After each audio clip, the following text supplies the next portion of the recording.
자, 이번에는 좀 화가 나는 내용들입니다. 서울대, 고려대, 소위들 공부 잘한다는 이 명문대생들이 모인 동아리에서 마약을 거래하고 집단 투약까지 하는 충격적인 사건이 발생했습니다. 이들은 심지어 공개된 장소에서 환각 파티를 벌였고 약에 취해서 집단 성관계까지 한 것으로 드러났습니다. 관련 목소리 들어보겠습니다.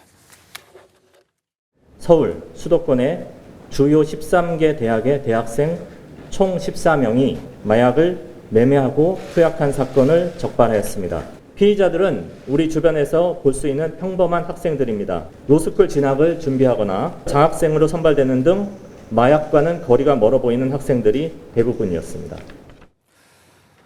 자, 충격적인 일이죠. 서울대, 고려대, 연세대, 명문대생들이 모여서 하는 일이 마약을 투약하고 그리고 판매하고 부적절한 일들을 했다는 것. 그래서 결국 검찰이 수사에 나섰고 이들 중 일부가 붙잡혔습니다. 어떻습니까? 어떻게 좀 이 현상을 봐야 되겠습니까?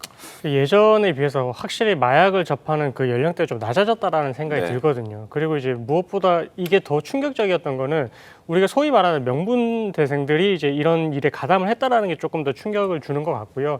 그리고 여기도 보니까 이제 뭐 회장 자체가 뭐 연합동아리 회장인데 당시에 카이스트 대학원을 다니고 있었다 이렇게 하고 있습니다. 그래서 이제 그 내용을 보니까 동아리를 모집을 할 때 뭔가 이제 풀파티라든지 이런 부분에 있어서 뭐 무료 아니면 저렴하게 이용을 할 수 있다 이렇게 해서 이제 여러 명의 회원들을 모집을 했고 그리고 그 회원들 중에서는 뭐 의대나 아니면 약대를 가려고 하는 재입학을 준비하는 그런 학생도 있었고요. 아니면은 또 이제 로스쿨을 가려고 법학전문대학원을 가려고 이제 준비를 하고 있는 학생들도 있어가지고 이런 사람들이 만약 그런 위치에 올라갔으면 또 얼마나 또 파급력이 안 좋은 또 영향을 끼쳤을까 또 이런 부분도 생각이 돼가지고 이런 부분에 있어서는 좀 집단적이고 이런 조직적으로 이루어진 범행인 만큼 좀 이번에 엄벌에 처할 그런 필요성이 있는 것 같습니다. 참 우리 사회가 마약 청정국이라는 그런 명성을 보유하고 있던 나라였고 우리 사회의 문화였는데 김계영 부대변인님 사실 마약이 너무 우리 생활에 깊숙이 들어와 있다는 것 같아서 좀 걱정이 됩니다. 맞습니다. 뭐 저희가 마약 같은 거를 뭐 저는 안 하지만 뉴스를 보면 그 방법이란 게 굉장히 쉽지 않습니까? 누구나 접한다는 표현이 좀 맞지 않을 정도로 쉽게 접하는 상황인데 뭐 우리가 많이 이용하는 텔레그램 이 보면 어떤 익명성, 기밀 그런 것들이 보장되기 때문에 이 텔레그램도 많이 사용하는 것 같고요. 그리고 이른바 던지기 수법이라는 게 있지 않습니까?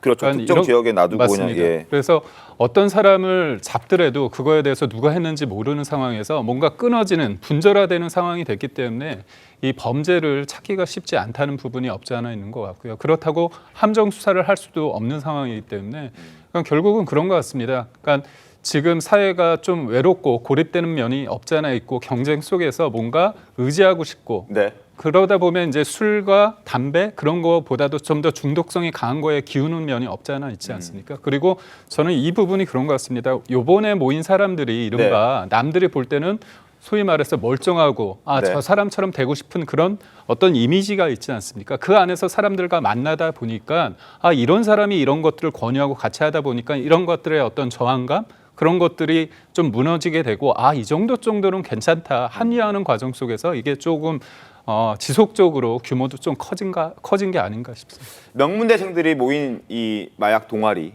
어쩌다 생긴 건지 그리고 그 배후에는 아마 카이스트 대학원생이 있다는 소식까지 전해드렸는데 자 이들이 이제 이 사건이 드러나자 증거 인멸을 위한 말맞추기 대화까지 나누기도 했다고 합니다. 그 목소리 들어보겠습니다.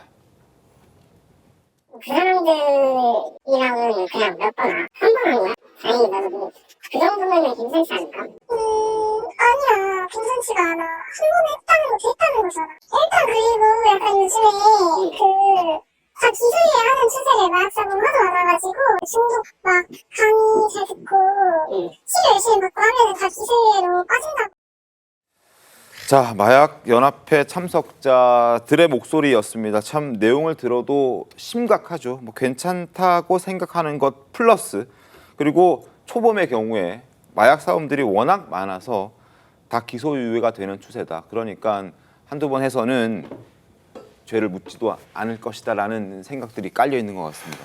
네, 이게 사실 이전에 그런 게 있지 않습니까? 김호중 씨가 음주를 네. 하고 나서 도주를 했거든요. 네. 근데 그러고 나서 모방 범죄들이 되게 많이 일어났었습니다. 당시에 이제 음주를 하면은 무조건 그 자리를 이탈해 이렇게 이제 좀 안 좋은 꼼수 같은 것들이 이제 널리 퍼졌었는데 지금 여기서도 이제 이야기를 하는 내용들을 보면 마약 사건에 대한 수사가 진행될 때 요렇게 하면 처벌을 피해갈 수 있어. 네. 뭐 아니면 뭐 이렇게 하면 좀 선처를 받을 수 있어. 이런 내용들이 이제 어쨌든 꼼수 아닌 꼼수가 이렇게 전달이 되다 보니까 더욱더 마약에 대한 경각심이 좀 낮아지는 게 아닌가 이런 생각도 들거든요.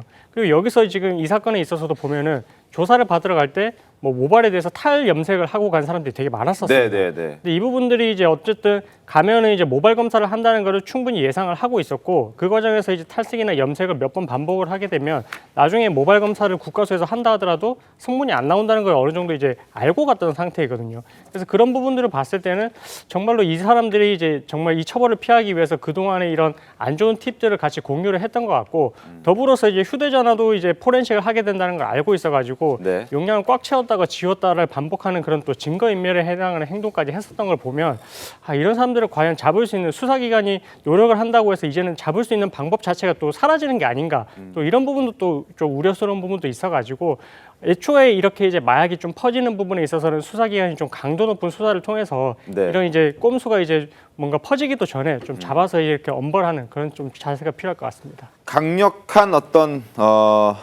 시그널이 필요할 것 같다는 생각이 듭니다.